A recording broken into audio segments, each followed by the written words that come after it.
warahmatullahi wabarakatuh. Waalaikumsalam warahmatullahi wabarakatuh. Kembali lagi bersama kami di channel KB Home. Mudah-mudahan kawan-kawan semua dalam keadaan yang sehat selalu dan selalu semangat.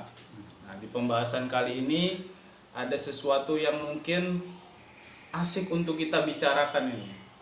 Bahkan semua orang sepertinya menyukai tema hari ini. Jadi hari ini kita bincang-bincang tentang bisnis bersama Ayah tentunya. Sebelumnya mari kita sapa Ayah terlebih dahulu. Assalamualaikum ya, gimana kabarnya hari ini? Waalaikumsalam warahmatullahi wabarakatuh.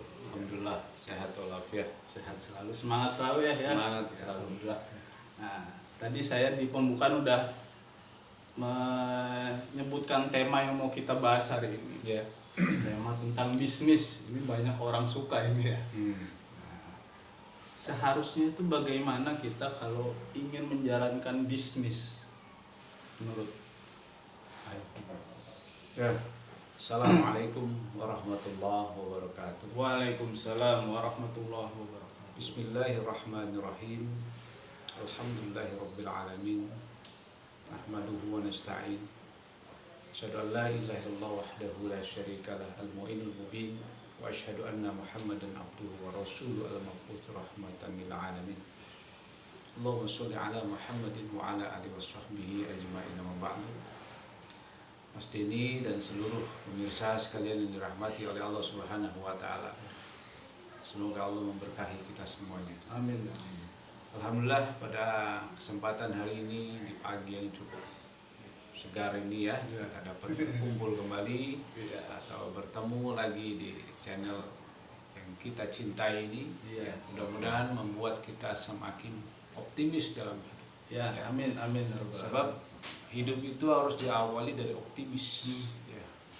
Modal yang paling besar adalah optimis. Ya.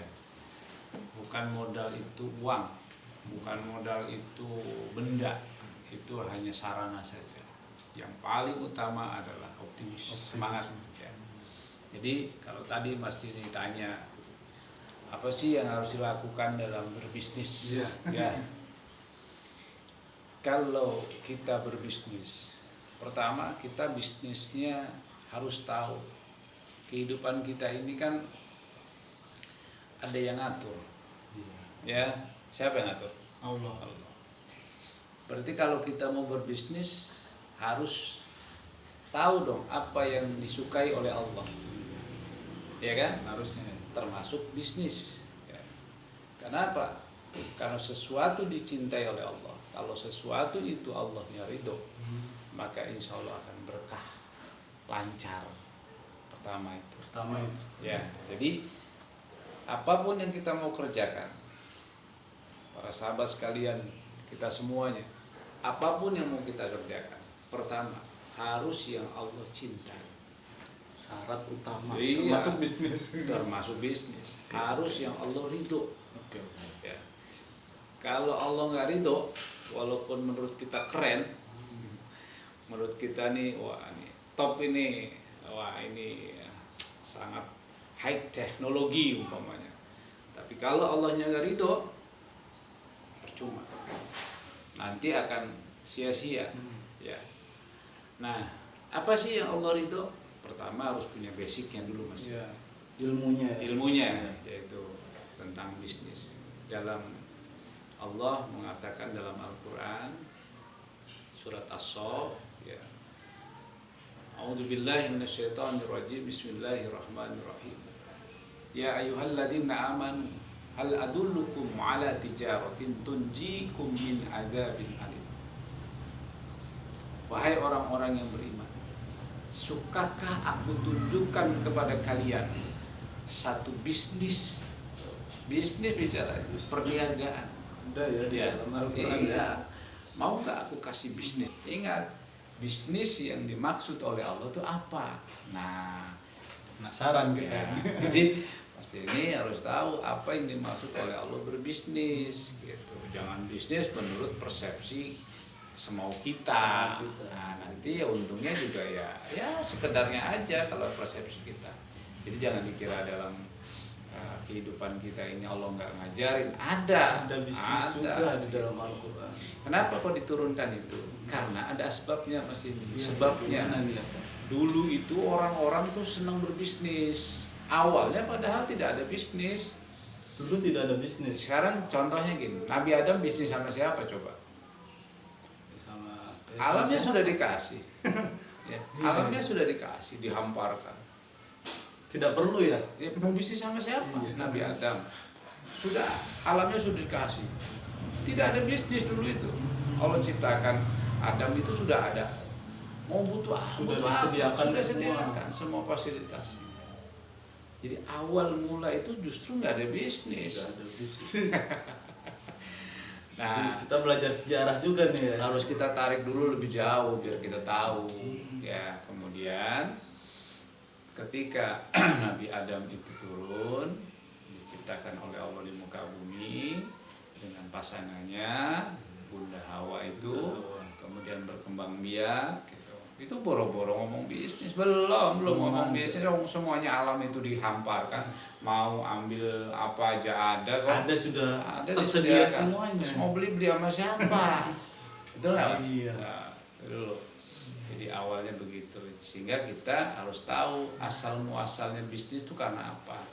Baru setelah itu berkembang biaklah umat manusia banyak, mulailah ada semacam ingin menguasai lahan, ingin menguasai perkebunan, peternakan. Wah, ingin berlomba-lomba manusia mulai ingin punya ini, punya itu. Nah, terjadilah sebuah proses yang namanya tukar menukar. Dulu kita dulu dengar istilah barter. Yang satu punya ini, satu punya itu, tukar menukar gitu. Nah, itu awalnya situ. Kita cerita sejarahnya dulu Mas ini sebelum kita bicara bisnis ke depan gitu ya.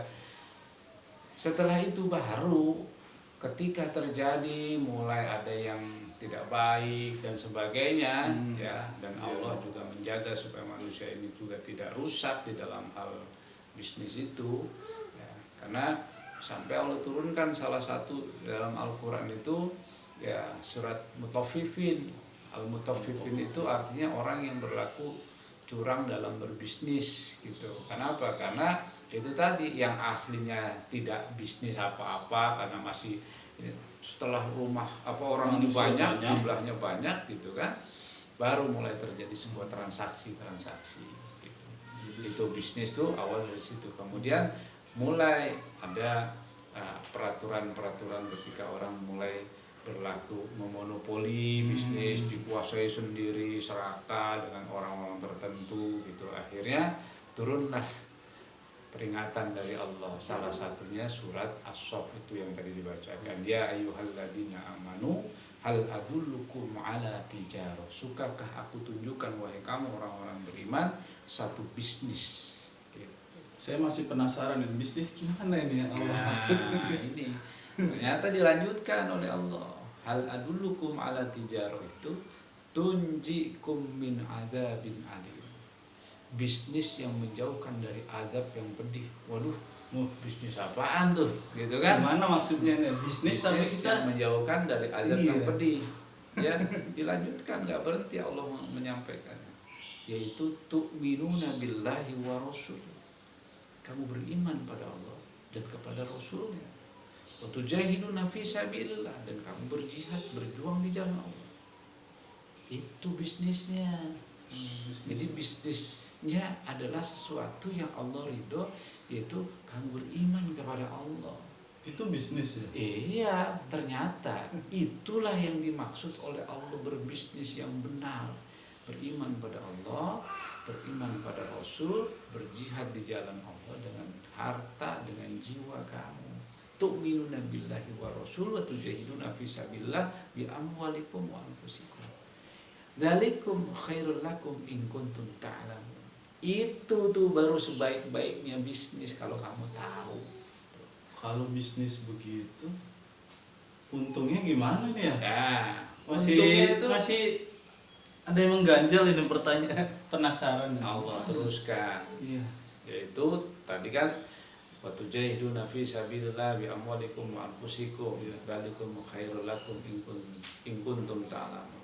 Apa profitnya, keuntungannya?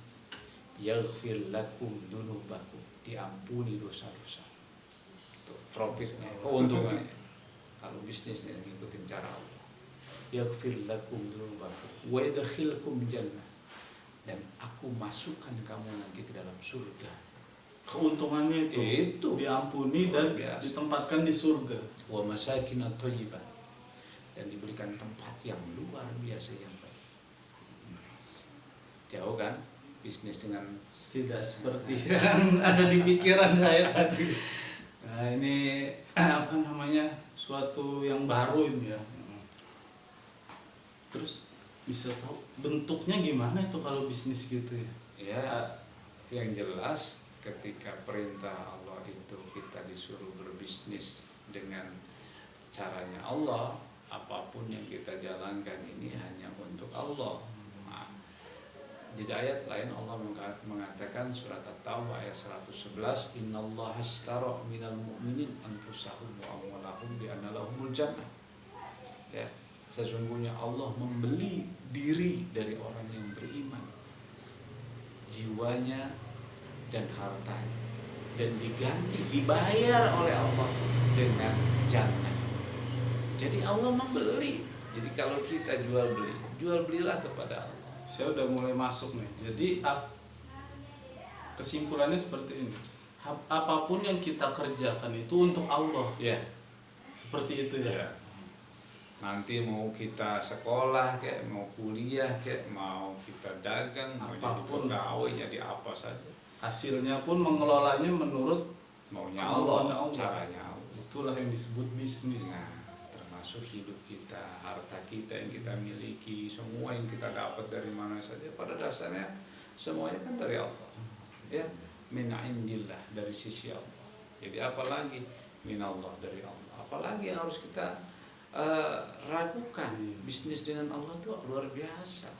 Nah, orang tuh kalau bicara bisnis pikirannya tuh wah, berarti untung, profit sekian, ini saya ya kan? Ya, ada fenomena orang tuh mungkin bahkan ikatan sesama manusia itu sosialnya berkurang karena apapun contohnya saya pernah dikomersilkan. Iya, dikomersilkan. Ya. Saya pernah nih. Saya kira dia ini tulus membantu. Ya. Ternyata setelah selesai urusan kita, ternyata itu begitu. Ditagih. Iya. Aduh, gimana ini ya? Ya, itulah yang terjadi di sekeliling kehidupan kita. Karena manusia hari ini hidupnya sudah serba materialistis, ya, hingga semua pun dimaterialkan, ya, dikomersilkan, dibisniskan, sampai berdakwah dibisniskan. Ya kan, sampai nolong orang kematian dibisniskan. Padahal udah seperti itu kadang. Sampai nolong orang sakit dibisniskan. Sampai katanya mau nolong orang, meminjamkan apa gitu, mau kena kayak atau apa buat sholat. Selesai sholat itu pernah. Ya, banyak yang begitu. Ya, macam-macam. Jadi manusia ini karena otaknya, jiwanya sudah isinya dunia, duit, maka apapun dikomersilkan. Nah, itulah yang akhirnya kita harus sadar bahwa kehidupan kita hari ini sudah kehidupan yang jauh dari apa yang dikehendaki oleh Allah. Karena apa? Karena tertanam sudah ratusan tahun, mungkin ribuan tahun dari orang-orang yang memang ingin membuat manusia ini cinta dunia, gitu. Coba kalau tadi kita tarik yang jauh, lebih pokok fondamen, yaitu pada zaman Nabi Adam diturunkan. Bicara bisnis, nggak ngomongin bisnis gitu. Tidak ada. Setelah kemarinnya jadi mulai ada terjadi begini begitu, makanya Allah, karena gini, setiap ada hukum yang Allah turunkan, termasuk hukum tentang usaha bisnis itu pasti ada asbab nuzul atau ada penyebabnya. Kenapa diturunkan kok hukum tentang bisnis? Karena sebelumnya itu terjadi sebuah bisnis atau jual beli yang makin gak keruan, makin kacau, makanya Allah turunkan hukum. Jadi hukum atau Al-Quran diturunkan oleh Allah pasti ada penyebab utamanya. Jadi tidak langsung, tidak ada kejadian apa-apa langsung Allah turun. Allah selalu begitu, memberikan hukum terutama itu kalau sudah ada kejadian. Kenapa ada hukum harus dirajam pada zaman Rasulullah dulu? Karena ada kasus demi kasus gitu ya. Kemudian kenapa ada di ya cambuk dan sebagainya, ada itu kan ada ceritanya. Jadi tidak ujuk-ujuk langsung dapat begitu. Jadi semua termasuk bisnis pasti ya. Nah, kalau kita tidak mengenal asbab atau sebab-sebab turunnya sebuah hukum dari Allah itu, kita akhirnya ya kaku ya. Akhirnya kita tidak paham apa-apa. Nah, itu pahami dulu kenapa kok ada hukum tentang bisnis yang Allah turunkan. Sampai akhirnya ada yang namanya mudharabah dan seterusnya itu ya, yaitu bagaimana hukum mungkin jual beli, pinjam dan sebagainya ya kan, itu ada nanti. Nah, tapi kita harus tahu dulu sejarahnya Mas ini tentang kenapa kok ada bisnis gitu. Nah, kalau tadi kembali yang tadi itu yang perlu dijelaskan sedikit bahwa boleh nggak apa-apa dikomersilkan. Kalau kita apa-apa dikomersilkan dalam bentuk mencari keuntungan dunia, kira-kira apa sih kelebihannya? Paling-paling cuma duit. Iya. Ya, paling-paling cuma duit. Itu kalau baik. Tapi banyak kan bohongin. Iya. Mohon maaf. Sampai-sampai membuat ini, membuat itu aja ada syarat. Bayar. Kalau enggak jadi. Ya kan? Ya enggak tuh, krunya tanyain. Kamu bikin apa? Bikin apa? Duit. Kalau enggak ada duitnya, Nggak jadi. enggak jadi. Padahal memudahkan orang lain itu kan Padahal ibadah ya. kalau kita mau memudahkan orang lain, Allah akan memudahkan dia. Yasiru wala tu'asir, mudahkan, jangan dipersulit. Kalau sekarang dibalik, kalau bisa dipersulit, kenapa dipermudah? Itulah yang terjadi. Dia tidak lihat akhiratnya, dia tidak lihat pahalanya, yang dilihat hanya keuntungan sesaat. Padahal itu akan mencelakai dirinya. Itu maksudnya. Terus ya, saya mau tanya lagi nih, masih bisnis nih. Ya.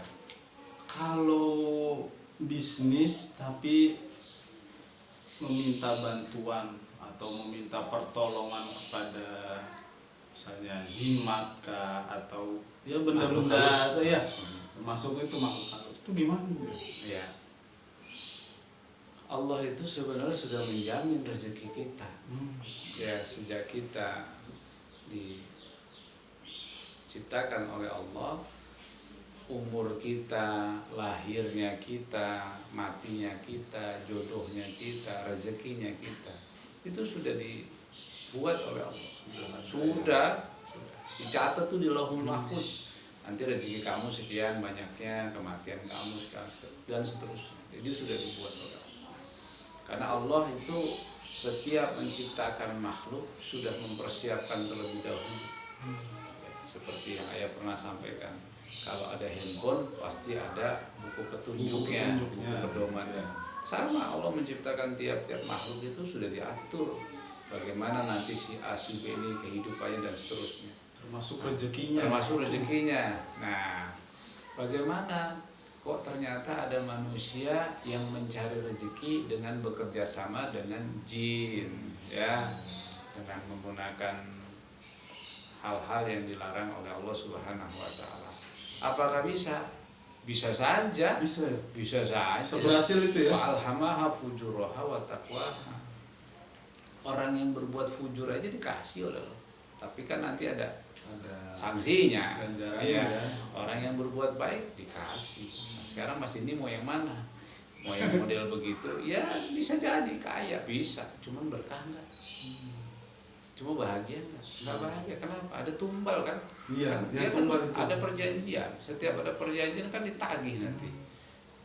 Kamu sekarang udah kaya, ayo mana sih? Jadi hidupnya nggak tenang walaupun bisnisnya berhasil, tapi hidupnya tidak. Iya. Itu ibaratnya kayak orang makan riba, nggak tenang. Jadi kalau riba itu pikiran hidup juga nggak tenang, sama bekerja sama dengan jin juga nggak akan tenang. Nggak akan tenang sampai kapanpun gitu. Jadi jangan coba-coba bekerja sama dengan jin, karena jin itu memang senangnya ya begitu. Tapi ingat, ada juga jin yang muslim, ada juga jin yang kafir gitu. Dalam surat Al-Jin itu kan jelas dijelaskan bahwa ada jin yang kafir, ada jin yang beriman gitu ya. Makanya jangan coba. Dan sebenarnya kita nggak usah masuk ke dimensi mereka lah, nggak cocok dengan kita. Kita dimensinya ini dibuat dari tanah gitu, masa apa? Dia kerjasama sama manusia aja yang baik-baik gitu. Kemudian dalam ijab kabulnya juga yang baik-baik gitu saja ya. Apa yang orang-orang yang bekerja sama dengan itu tadi, dengan jin, makhluk-makhluk yang makhluk halus tadi itu ya, itu apa orang-orang yang ibaratnya orang zaman dulu lah, atau kalau orang zaman sekarang yang katanya teknologinya sudah canggih, sudah modern, apakah begini masih Mas ada ini itu ya? makhluk yang namanya jin itu bukan hanya ada pada zaman dulu aja, sampai kiamat pun masih ada dia itu makhluk. Jadi jangan dikira orang zaman dulu aja yang mainnya sama jin. Siapa bilang? Enggak. Orang modern banyak kerjasama dengan jin, banyak. Emang dikira orang Eropa itu nggak percaya sama jin dulu. Kalau bahasa gampangnya sederhananya gini, Mas, jadi kalau dengar makhluk halus dari negara barat, apa yang dikenal? Hampir Dracula, ya kan? Itu kan gambaran mereka. Kalau di Indonesia apa? ya, tuyul, Tuyul, genderuwo. Coba tanya di Amerika, ada nggak tuyul? Bingung dia. cuman beda mengistilahkan aja ya. Sama, jadi sama-sama makhluk itu, tapi ya itu tadi mereka taunya itu apa tadi, vampir, kemudian Dracula. Kemudian kalau di Indonesia tahu, mungkin di Afrika lain lagi, mungkin di Arab Saudi namanya lain lagi. Berarti tidak menutup kemungkinan orang yang katanya sudah modern, kaum intelektual masih percaya seperti itu. Ada yang namanya mulki syayatin, kerajaan setan.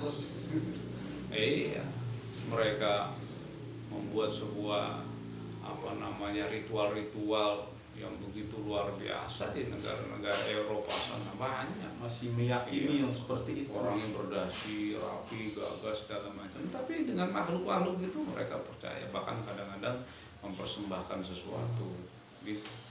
Jadi kita jangan menganggap bahwa orang intelek itu orang yang beriman yang nggak akan begitu. Cuman satu yang Cuman beriman saja. bukan masalah intelek atau tidak intelek ini mah. Walaupun sudah canggih seperti itu, Canggih. Iya. Jadi luar biasa kita ini. jadi berbisnis itu harus mengikuti perintah Allah.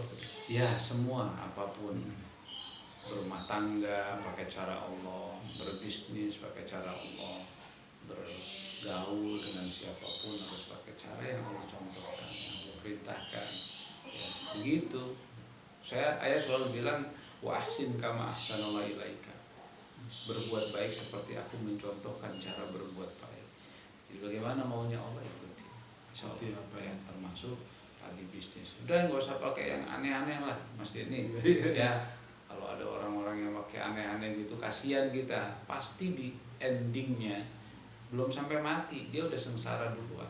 Belum itu tadi ya. Karena mereka kan berjanji dan minta nagih. Mana kemarin kan udah saya bantu segala macam, karena ada taken kontrak.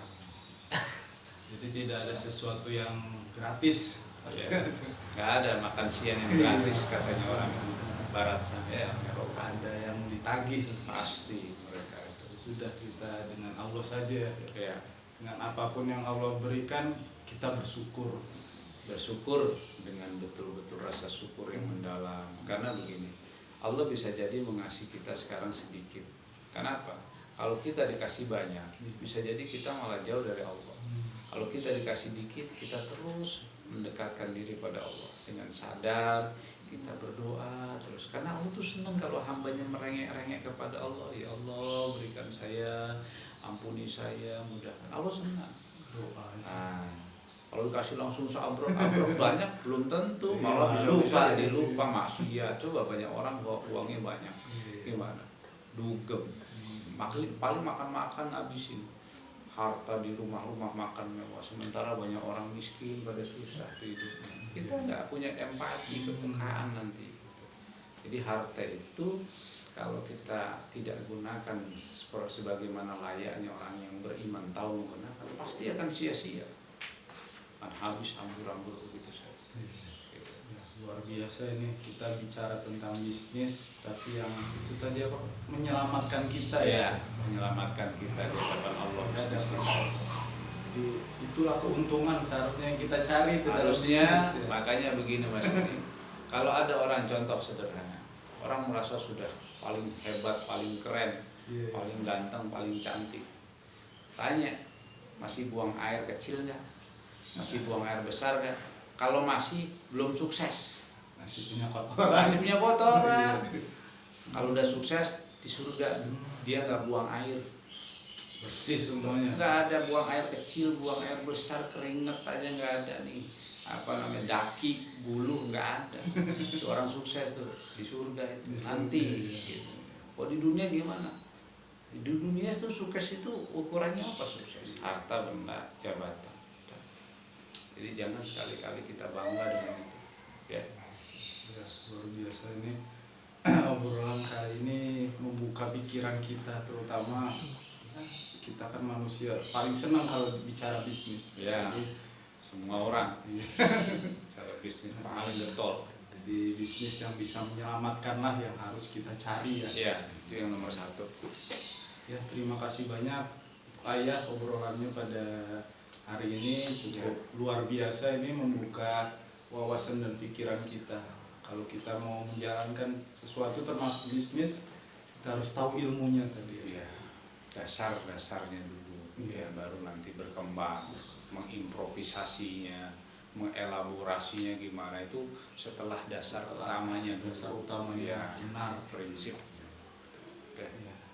Ya seperti itu kawan-kawan, mudah-mudahan pertemuan kita, obrolan kita hari ini dengan Ayah bisa membuat hidup kita jauh lebih baik, membuka pikiran dan wawasan kita, serta bermanfaat tentunya buat kita semua. Terima kasih untuk Ayah. Mudah-mudahan di lain waktu bisa kita lanjutkan lagi dengan pembahasan yang menarik lain. Insyaallah. Itu saja. Terima kasih. Wassalamualaikum warahmatullahi wabarakatuh.